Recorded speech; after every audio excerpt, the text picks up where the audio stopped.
Hi little kids, let's enjoy a beautiful story with Boo Boo. Magical Golden Bird. Alex and Ethan, two curious boys, were exploring the woods when they found a shiny golden egg hidden under some leaves. Excited and curious, they picked it up and decided to take it back to their village.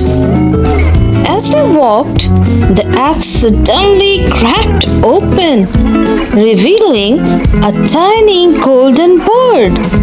The bird spoke, thanking the boys for freeing it from a curse. As a reward, it offered them one wish each.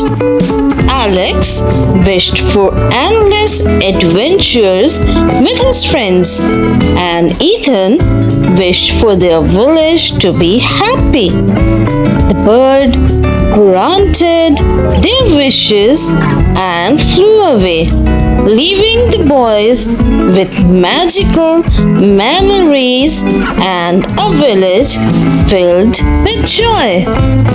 So kids, I hope you have enjoyed this story, and don't forget to like and subscribe my channel. See you in next video.